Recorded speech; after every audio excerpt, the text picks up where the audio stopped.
data every day. Jadi setiap hari itu akan ada banyak data yang di-generate.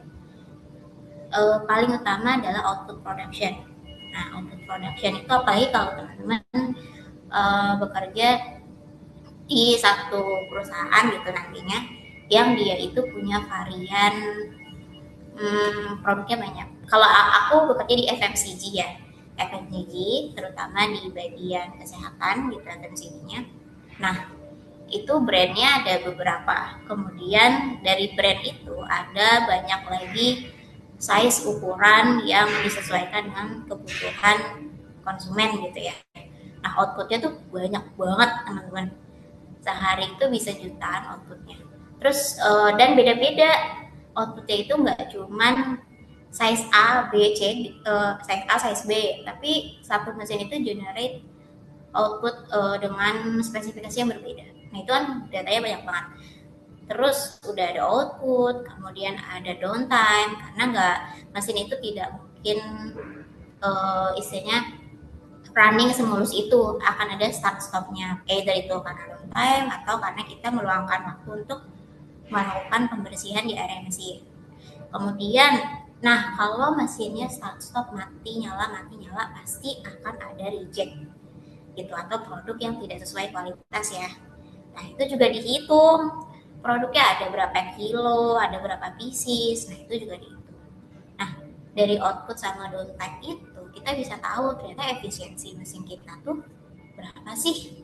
Apakah nyampe 80%, apakah nyampe 90% gitu ya. Nah, dari hasil output bisa berupa pieces gitu ya. Dari berapa pieces itu, kemudian kita downtime ya, dari downtime misalkan 5 menit itu kita convert ke dalam pieces gitu. Jadi output dibagi downtime itu hasilnya downtime dibagi output hasilnya efisiensi gitu. Nah, itu juga kita harus istilahnya setiap mesin itu punya efisiensi berbeda-beda.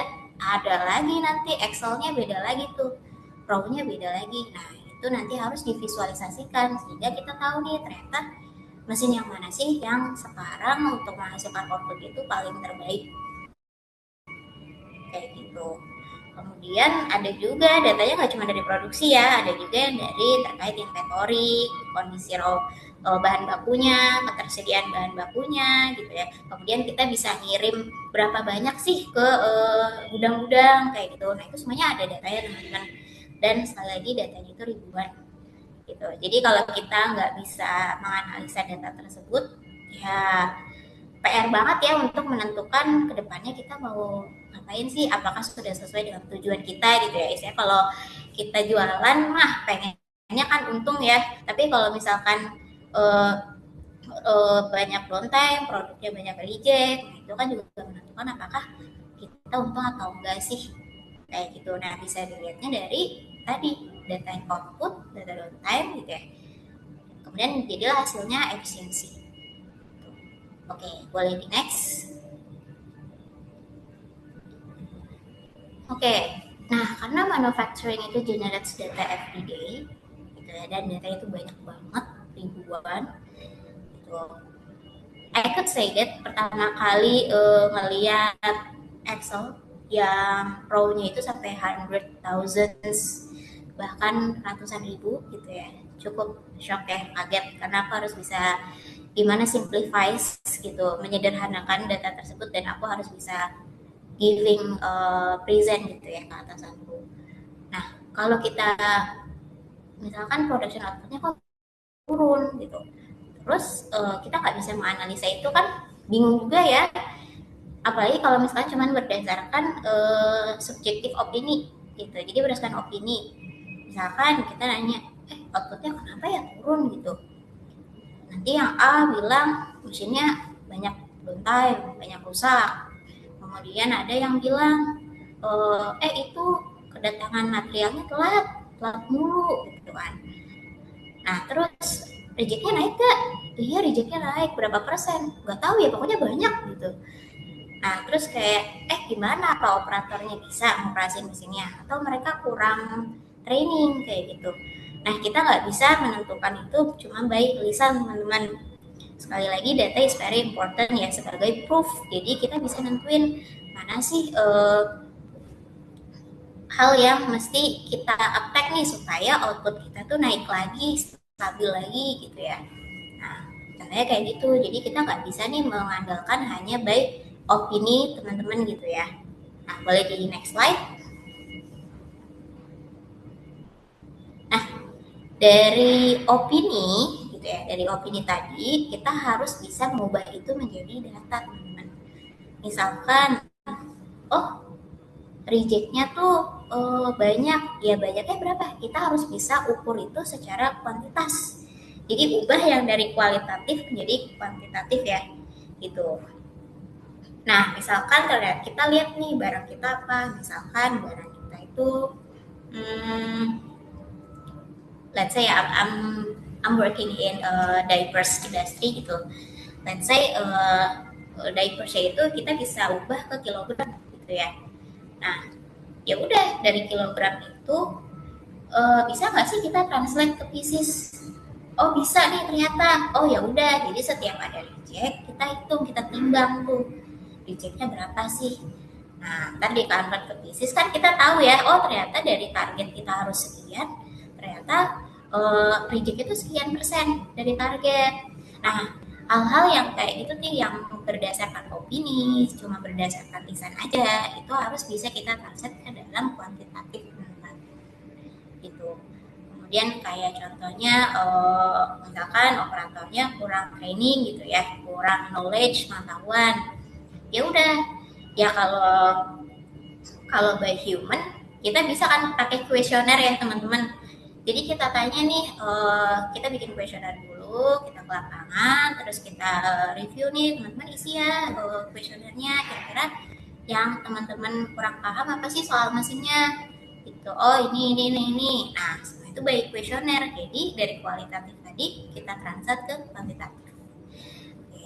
Ini very important ya teman-teman untuk mengubah hal-hal yang subjektif itu ke kuantitatif gitu. Jadi nanti ketika teman-teman udah masuk masa internship ya, kalau udah masuk masa internship atau sudah mulai mencari pekerjaan tetap kayak gitu, nah teman-teman nanti kalau udah masuk perusahaan dipahami lagi kalau data itu is very important in kuantitatif ya. Jadi kalau ada kualitatif teman-teman harus tanya datanya mana. Oh datanya nggak ada, ya udah kita obrolin, kita discuss, and then we change it into kuantitatif kayak gitu. Nah kalau udah dapet data kuantitatifnya, kita udah punya angka nih teman-teman. Nah angka ini kan intinya kita bisa calculate ya, kita bisa summarize dari angka itu. Nah dari hasil summarize itu nanti bisa kita visualisasikan. Nah visualisasi ini ya bisa pakai tabel, kalau nggak terlalu banyak bisa pakai chart juga, grafik juga gitu. Nanti akan ada session ya, aku akan kasih tahu kira-kira chartnya untuk memvisualisasikan yang baik itu seperti apa. Oke, tadi udah data yang ada, kita summarize, and then kita visualisasikan. Nah, barulah dari visualization itu kita bisa melihat sesuatu nih. Kita bisa dapat insight. Misalkan ya tadi dari yang mesinnya sering reject, kita punya mesin 5 nih. Nah, terus kita udah dapat data rejectnya, kita visualisasikan lah pakai diagram batang misalkan. Nah, ternyata dari diagram batang itu mesin 3 nih yang rejectnya paling tinggi. Nah, kita dari situ udah bisa dapat insight gitu.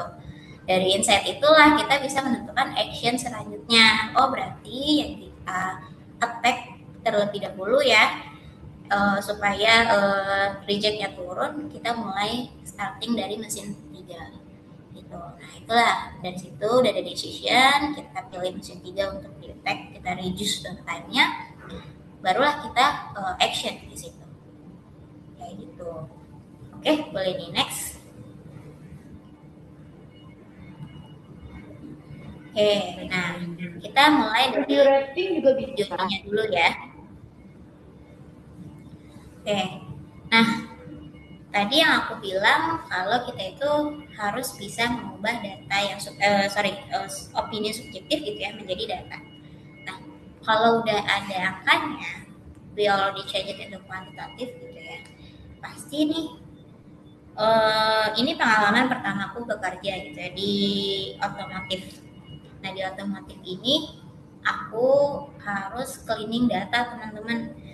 Jadi waktu itu aku kerjanya di bagian distribusi otomotif ya. Jadi aku bisa melihat lah data dari berbagai macam daerah gitu ya.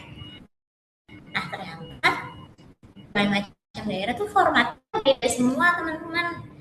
Misalkan ya Jawa Barat format Excel-nya begini, yang A gitu, misalkan ada jam, ada tanggal, kemudian ya otomotif ya, misalkan di mobil apa, jenisnya apa gitu ya. Ada yang format jamnya misalkan pakai tulisan format waktunya 3 Juni 2025 tulisan semua tuh ya, angka sama tulisan. Ada yang formatnya beda daerah, beda lagi tuh formatnya. Ada yang pakai angka semua. Ada yang ternyata baru jenis kategori mobilnya dulu, baru nanti jenis mobilnya atau brand mobilnya gitu ya. Jadi benar-benar di situ pertama kali aku kerja gitu ya, working, benar-benar diasah banget data cleaningnya teman-teman. Nah, karena aku bilang itu data itu ratusan ribuan waktu itu ya, waktu pertama join itu ribuan data, aku harus bisa cleaning, harus cari cara gitu ya, gimana caranya gue harus cleaning data yang sebanyak ini cepat, kemudian masukin ke summary yang udah disediain kayak gitu. Dan itu benar-benar kayak very very exhausted teman-teman, karena masing-masing daerah they have their own format Excel gitu. Jadi dari raw data kita harus bisa cleaning dulu gitu. Nah dari data cleaning itu kalau udah beres, baru teman-teman bisa lanjut ke data processing. Bentar ya, aku cari laptop dulu.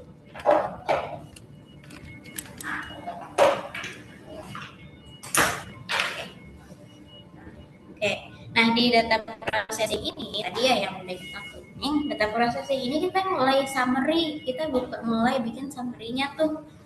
Misalkan dari data yang udah dibersihin ternyata brand Toyota itu penjualannya sudah sampai 5.000 misalkan gitu. Terus ternyata di daerah Jawa Barat itu 4.000 dari 5.000 itu ternyata dari situ kan kita udah mulai kelihatan ya, kita bisa dapet knowledge apa nih, insight apa nih dari data yang udah kita summary gitu. Nah dari situlah kita udah bikin summary datanya, baru nanti kita masuk ke visualization. Nah, visualization ini kita udah mulai gambar nih chart-chartnya gitu ya, pakai diagram batang kah, atau pakai diagram garis gitu ya. Nah dari situ udah mulai kita dapet insight nih, ternyata penjualan mobil itu paling tinggi di daerah mana sih gitu, atau yang paling rendah di daerah mana sih, sehingga kita bisa tahu nih, ternyata yang udah rendah itu dari daerah Sulawesi, kita harus bisa bikin marketing nih di daerah Sulawesi kayak gitu, yang menarik konsumen tuh kayak gimana sih. Kurang lebih journey-nya itu untuk dari raw data sampai nanti jadi visual, kemudian action-nya kita mau apa, seperti ini ya teman-teman. Ini yang aku lakukan sehari-hari teman-teman gitu. Cuman enaknya ada yang perusahaan yang memang kita harus cleaning dulu datanya. Enaknya lagi kalau kita baru mulai, kemudian kita udah nentuin format penulisannya nih. Nah dari format penulisannya itu kalau udah rapi, nah enak banget buat data processing teman-teman.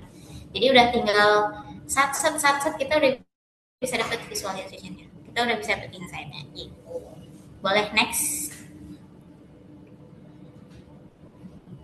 Nah, nih ya, kita mulai dari raw data.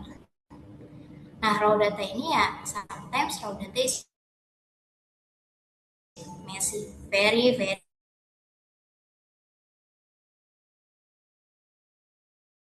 bilang, aku waktu kerjaan di data dari berbagai daerah ini, waktu itu aku ingatnya adalah format tanggal, kemudian format jenis mobilnya itu beda-beda banget, dan benar harus dibenerin ya satu-satu. Apalagi waktu itu belum ada tuh ya, AI itu belum viral banget tuh. masih kayak harus mikir manual tuh, aku harus gimana ya caranya biar bisa beresin data sebiji gunung itu cepet gitu loh, supaya bisa cepet diolah. Nah kalau misalkan di manufacturing biasanya itu adalah missing value dari, bisa jadi sensornya yang error, sensornya rusak, kemudian sensornya ternyata ketutupan debu jadi nggak bisa baca kondisi di mesin kayak gitu. Kemudian ada lagi dari human error. Nah human error ini biasanya yang uh, kita udah decide we are using this format data itu ya, tapi ada aja yang bandel gitu, pengen ya gimana, aku pengen cepet pulang, udah kayak gini aja masukin datanya bebet. Tapi begitu diolah besoknya aku juga keteteran gitu ya, aduh si A nih masukin datanya udah dibilangin kayak gini tapi masih aja asal-asalan kayak gitu. Terus ada lagi duplication value ya. Nah ini value-value yang typo itu banyak banget teman-teman, kalau ngambil data dari online tuh kadang-kadang banyak banget yang duplicate sama typo. Kemudian ya tadi format sama subjektif manual input. Nah ini nih yang kadang challenge-nya juga aku di awal-awal masuk ke sini ada juga yang kita harus bisa mengubah subjektif atau opini gitu ya menjadi input yang bisa di-input gitu. Oke, boleh di next. Nah, dari data yang berantakan tadi, kita bisa kok rapihin itu. Tapi memang teman-teman. Caranya gimana? Caranya satu, kita lihat yang duplikat dulu. Nah, yang duplikat ini bisa nggak sih kita delete-delete? Nah, itu bisa kalau teman-teman pakai Excel, itu ada rumusnya tuh, tinggal cek tiket, kemudian nah, itu yang missing value kayak gitu, kita tandai dulu, kemudian kita standarisasikan formatnya. It's very important ya teman-teman when you are not just working in manufacturing, but everywhere you guys are working with data, you guys is very important to standardize the format gitu. Kemudian kalau udah selesai, udah nggak ada yang duplikat, udah nggak ada data yang kosong-kosong, kemudian kita standarisasi formatnya kita samain semua. Nah itu baru kita validasi gitu. Udah oke belum? Nah biasanya sih kalau datanya itu benar-benar berantakan banget ya, very messy. Nah itu biasanya boleh ada toleransi, tapi toleransi ini biasanya harus dibicarakan dengan atasan kita nih.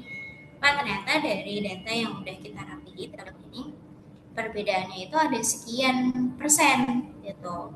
Nah itu apakah setuju atau enggak nih kita lanjutin lagi prosesnya kayak gitu, atau kayak oh yang ini datanya kita anggap bener aja gitu kayak gitu. Tapi biasanya sih yang aku lakuin selama ini ya, over this time itu masih toleransi itu di bawah 5%. Jadi karena baru-baru ini aku juga ngerjain downtime dashboard gitu ya. Nah itu ada toleransinya 1-3% gitu ya. Jadi yang teman kalau ada yang ngisi laporan downtime-nya itu kurang rapi, nah itu sebelum ini ya, sebelum aku rapiin formatnya gitu ya, nah itu biasanya dia dikasih toleransi gitu. Tapi kalau udah sekarang dia udah berjalan dashboardnya, kalau ada yang salah kita udah kasih format penulisan yang jelas gitu ya, supaya kita bisa olah datanya cepet, tapi masih ada yang salah, itu akan aku bilang ke atasannya, ini datanya masih salah nih cara ngisinya, ibu tolong bilangin lagi, benerin lagi kayak gitu. Nah kalau udah formatnya terstandarisasi gitu ya, terus kita udah validate juga, boleh di next lagi kan slide-nya. Nah barulah kita proses data yang udah bersih itu secara format, jam, tanggal itu udah oke, udah sama semua. Kemudian dari kategori, jenis-jenisnya gitu ya, itu udah rapi semua sesuai dengan ketentuan yang udah kita tetapkan.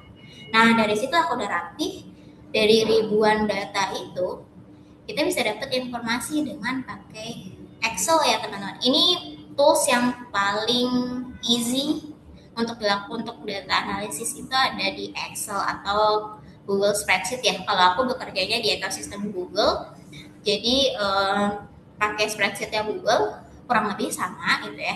Yang paling sering dipakai adalah satu pivot gitu. Dari ribuan data itu kita pivot, kita summary-in gitu. Bisa pivot, bisa ada juga sum if, count if, pokoknya rumus-rumus Excel lah teman-teman. Nah itu tuh kita summary-kan, kita pengen tahu, kita pengen dapat insight, maka kita pivot gitu, sehingga kita bisa mendapatkan summary dan value-value yang memang kita butuhkan gitu. Boleh di next lagi Kak?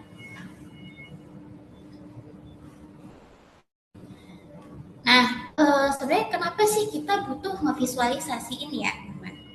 Sorry, ini datanya aku sensor ya teman-teman. Ini anakku lagi working on downtime dashboard gitu ya. Pasti ada nama mesinnya, ada kategori kerusakannya gitu ya. Ada kerusakan itu di area mana sih, mesin di area mesinnya itu yang mana gitu. Kemudian spare partnya yang mana gitu, yang misalkan harus diganti, durasinya berapa lama, terus kita akan ke pieces, jadinya kita rugi berapa nih, outputnya kurang berapa gitu ya.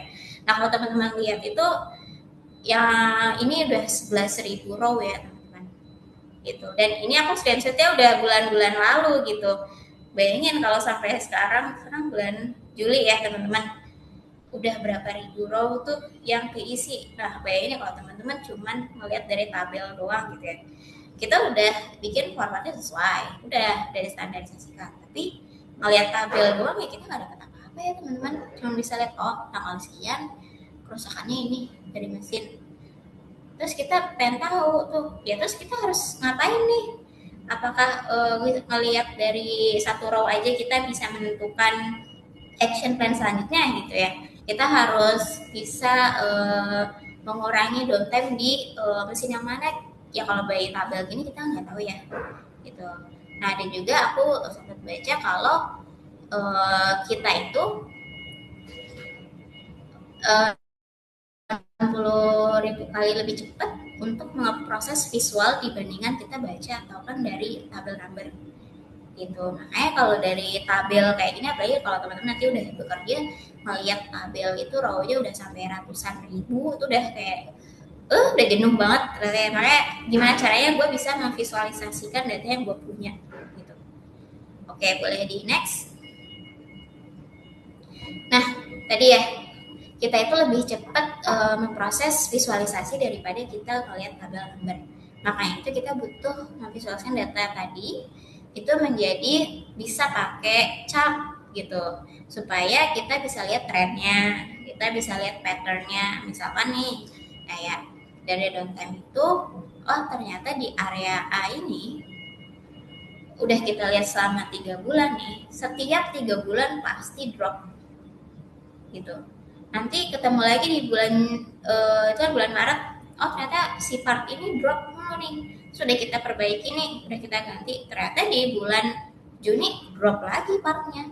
Oh ternyata kita bisa melihat nih ada patternnya teman-teman. Oh patternnya itu kalau misalkan setiap 3 bulan part ini akan lifetime gitu, memang sudah waktunya untuk diganti. Nah berarti kita bisa lihat patternnya sebelum 3 bulan kita harus ganti part itu, supaya kenapa? Nggak menyebabkan mesinnya mati gitu ya, sehingga butuh waktu lama tuh buat perbaikan gitu. Boleh di next lagi Kak?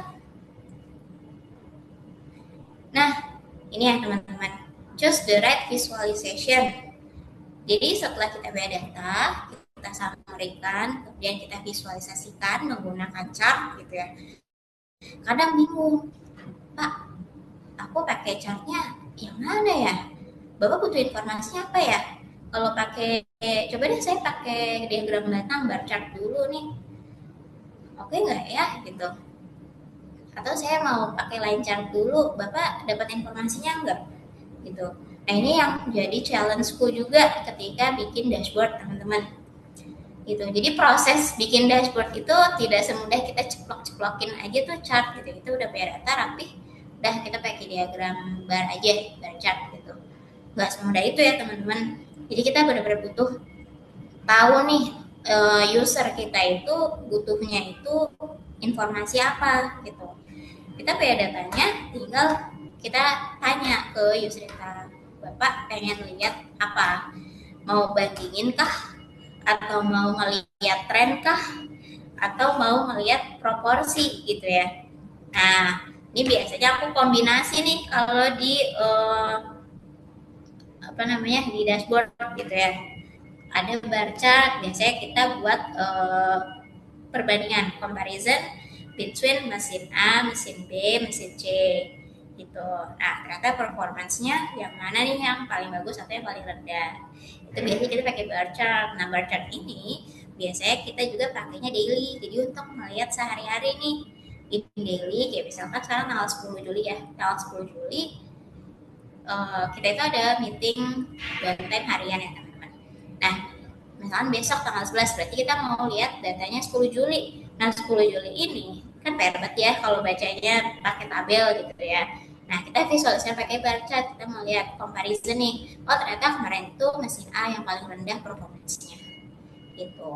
Nah, kalau buat perbandingan kita bisa pakai bar chart. Nah, ada lagi line chart. Nah, line chart ini biasanya usually aku pakainya itu untuk melihat tren. Nah, ini biasanya untuk melihat tren efisiensi dari misalnya Januari, Februari, Maret, oh efisiensinya naik nih gitu, atau efisiensinya ada yang naik turun performance-nya. Nah, itu biasanya untuk melihat tren berdasarkan waktu kayak gitu. Kemudian ada lagi pie chart. Nah, pie chart ini biasanya kita pakai untuk lihat proporsi downtime. Nah, proporsi kerusakan di mesin. Nah, proporsi ini bisa ngasih tahu kita nih, misalkan ya dari bar chart itu kita dapat perbandingan kan. Mesin A ternyata lebih rendah performance-nya. Oh, ternyata sekian persen itu karena downtime, karena kerusakan mesin. Nah, kerusakan mesinnya apa aja sih? Nah, itu dibikin proporsinya teman-teman. Apakah karena giringnya, atau karena flat belt-nya gitu ya, atau karena human-nya kayak gitu. Nah, itu dibikin proporsi. Jadi untuk bikin visualisasi itu teman-teman bisa menggunakan berbagai chart disesuaikan dengan nanti user gitu ya, atau atasan kita tuh pengen mendapatkan informasi apa kayak gitu. Oke, boleh di next Kak. Nah, ini contohnya teman-teman. Ini angkanya aku ubah ke dummy gitu ya. Nah, ini kayak contoh downtime dashboardnya nih teman-teman. Jadi di sini ada menunjukkan kayak performance kita tuh berapa persen sih hari ini.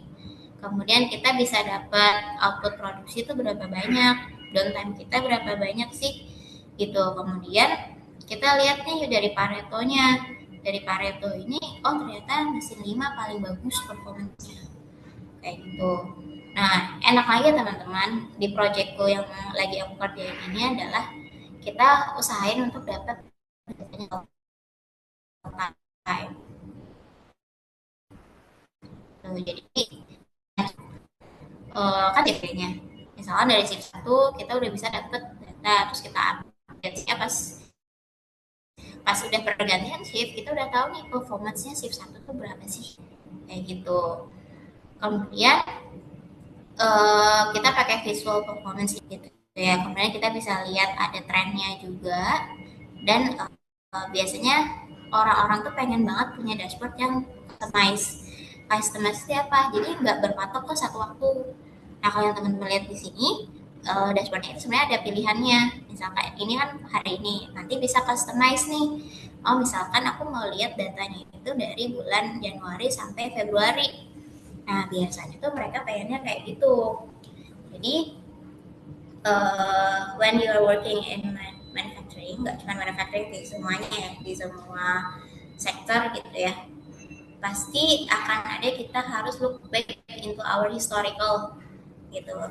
Nah, dengan adanya data ini dan kita bisa visualisasikan data tersebut gitu ya, yang udah dari bulan-bulan sebelumnya, itu membantu banget teman-teman ketika kita lagi meeting nih gitu. Oh, oke, hari ini performance-nya kayak gini. Gimana lihat nih performance di bulan-bulan belakang. emang mesinnya tuh drop atau enggak sih, atau baru-baru ini aja kayak gitu. Oke, boleh di next kak.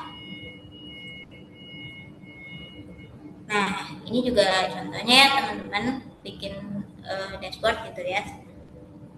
Nah, challenge-nya itu ketika kita yang memvisualisasikan tadi, gimana caranya kita mentranslate dari data yang gitu kompleks, yang ribuan banyaknya, menjadi visual yang tim kita bisa ngerti langsung gitu loh dengan pattern sama trendnya kayak gitu. Challenge-nya itu biasanya kayak gitu.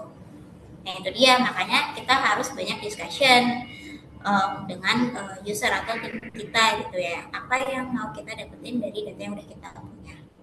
Kayak gitu. Boleh di next ya? Nah, terus sehingga kita juga bisa dapat clear insight ya, supaya bisa mendukung kita bisa bikin decision yang cepat juga kalau datanya itu sudah divisualisasikan dengan baik. Kayak gitu. Boleh di next? Oke, tadi udah kita bahas journey-nya data ya, dari mulai raw data, kemudian kita processing, kita with visualize it gitu ya, with various chart gitu ya, sampai akhirnya kita bisa mendapatkan insight gitu dari data tersebut. Nah sekarang masuk ke tools-nya teman-teman. Boleh di next? Nah teman-teman, paling easy data analisis itu adalah pakai Excel, atau aku pakai Google Spreadsheet ya. Nah karena kenapa Excel itu udah universal banget gitu ya, very common, semuanya bisa pakai Excel. Di laptop teman-teman ada Excelnya, walaupun mungkin teman-teman sebagian ada yang pakai WPS kayak gitu. Nah itu semuanya sama, very universal. Jadi di sini aku mau ngasih pesan ya ke teman-teman nih, mungkin yang udah terbiasa bekerja, mungkin kalau ada tugas ngerjainnya pakai Excel gitu ya, kemudian udah paham banget sama rumus-rumus Excel, at least pivot lah, count if, sum if gitu ya, plus minus kayak gitu. Guys, it's very important guys to you untuk bisa hafal rumus-rumus dasarnya Excel. Why? Karena it's very common. Jadi di perusahaan itu memang pakai banget Excel tuh buat data analisis gitu. Jadi teman-teman mungkin yang belum terbiasa dengan Excel, guys, ayo practice latihan pakai Excel gitu. Karena salah satu modalnya teman-teman sekarang gitu ya, nanti internship atau working, teman-teman salah satu modalnya adalah harus bisa Excel gitu. Sehingga dari Excel yang dasar ini teman-teman nanti bisa menjadi menganalisa data gitu. Nanti ya lebih advance lagi ketika udah masuk ke real world-nya gitu ya, dunia nyatanya di mana udah ngeliat data itu kayak ribuan gitu. Nah terus Excel ini fleksibel karena teman-teman bisa menggabungkan macam-macam formula kayak itu. Bisa dibilang hari-hari aku juga kerjanya adalah bikin formula di Excel gitu. Jadi ya karena kerjanya untuk menganalisa data, jadi harus tahu banyak formula Excel ya. Nah, boleh di next kak. Yang biasanya aku pakai itu satu pivot, kemudian ada sum if itu paling sering, very often ya. Kayaknya almost data yang aku analyze itu di Excel pakai sum if rumusnya. Kemudian VLOOKUP. Nah, VLOOKUP ini biasanya buat kita pengen tahu spesifik value gitu ya, dari berbagai macam. Nah, yang paling sering aku pakai itu sum if teman-teman. Nah, ini aku mau ngasih satu tips yang aku baru tahu ketika kerja di sini gitu. Nanti kalau teman-teman udah working in very banyak data gitu ya, thousand, lihat row-nya itu udah sampai mual gitu ya. Nah teman-teman, kalau bekerja dengan data yang sangat banyak, kalau datanya masih sedikit, itu pakai pivot oke banget teman-teman. Dia akan menganalisa dengan cepat di Excel. Tapi kalau teman-teman nanti udah bekerja dengan data yang ribuan gitu, teman-teman usahain bisa pakai function kayak sum if, count if. Kenapa? Karena to be honest ya teman-teman, aku kerja itu di datanya banyak banget. Jadi kalau misalnya pakai pivot itu rasanya Excelnya berat banget, karena pivot ini akan membaca semua semua datanya teman-teman yang ada di dalam Excel tersebut gitu ya. Tapi kalau sum if, Excel ini akan membaca sesuai dengan rumus yang teman-teman perintahkan gitu. Jadi kayak misalnya aku mau jumlahin A sama B, ya udah dia akan membaca row A sama B. Tapi kalau teman-teman pakai pivot dengan jumlah data yang ribuan banyaknya, dia akan membaca semua data teman-teman lalu dia baru summarize. Tapi kalau pakai rumus langsung, teman-teman Excel ini akan langsung summarize sesuai perintah. Kayak gitu. Itu tipsnya ya teman-teman. Aku juga baru tahu di sini. Kenapa? Karena aku running data begitu banyak sampai kadang-kadang laptopku crash gitu. Padahal lagi in the middle of meeting, terus aku harus present data dari yang Excelnya benar-benar berat banget gitu ya.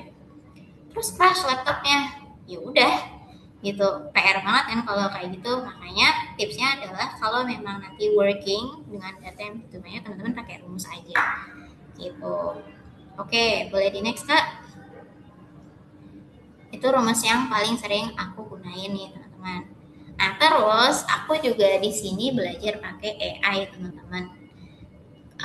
Waktu itu tuh AI itu ChatGPT ya, kalau nggak salah udah mulai viral tuh di 2023 pertengahan atau akhir gitu.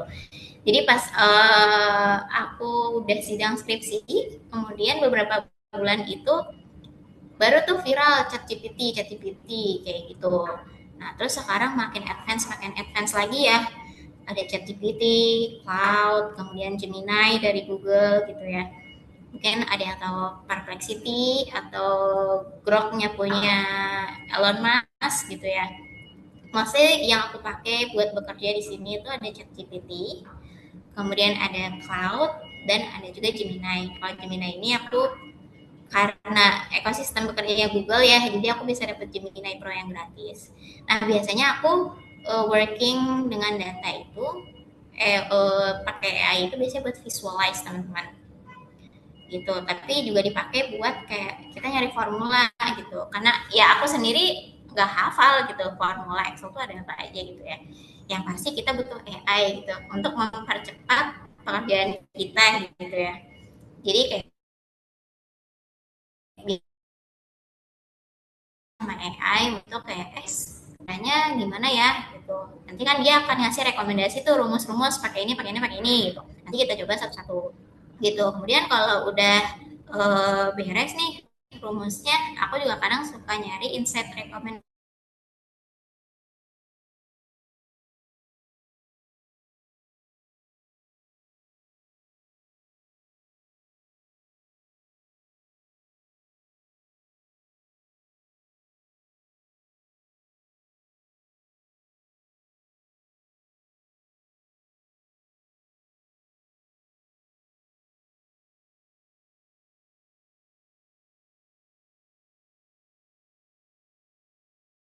Nah, karena aku juga sekarang beralih ke digital, sedang transform into digital gitu ya. Nah, buat bikin dashboard pun aku beralih sekarang harus ya at least bisa coding sih gitu ya untuk bikin dashboard, karena kita lagi transisi ke digital. Nah, biasanya pakai AI-nya apa sih? Biasanya pakai dari anti-gravity-nya Google ataupun dari Try. Teman-teman boleh searching anti-gravity ataupun Try ya gitu.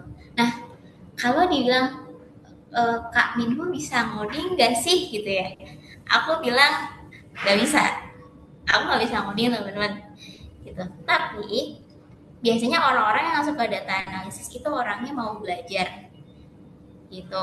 Jadi sekarang karena ya kita kan harus bisa mengikuti perkembangan ya teman-teman. Jadi dari data analisis dari Excel nggak mungkin kita cuman ngevisualisasinya sesuai seadanya kemampuan Excel gitu ya.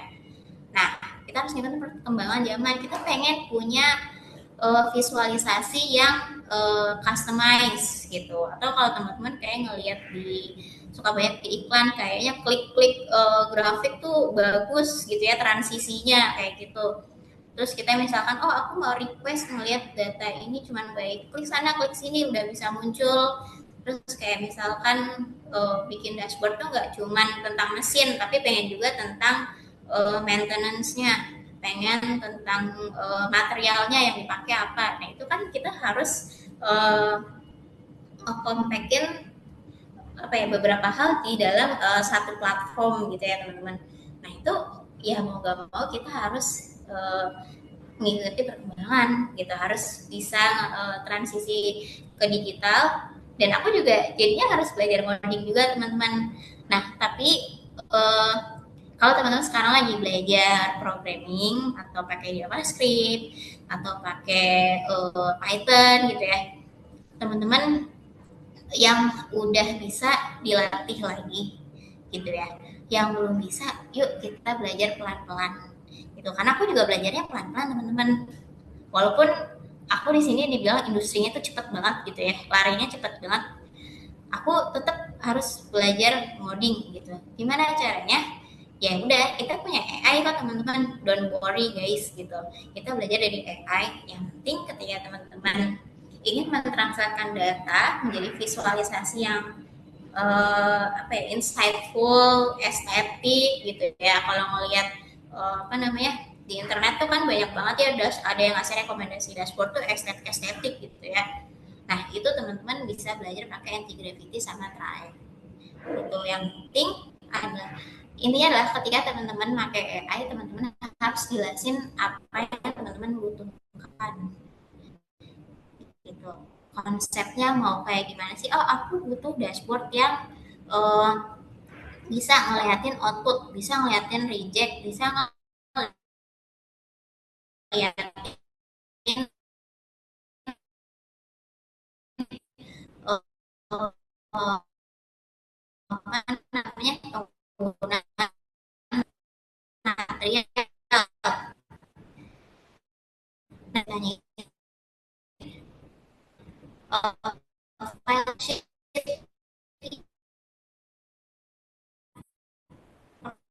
dan bikin dashboard visualisasi kayak gitu.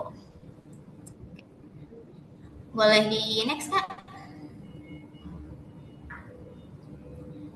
Oke ya, ini contohnya ya yang tadi gitu ya, terkait downtime.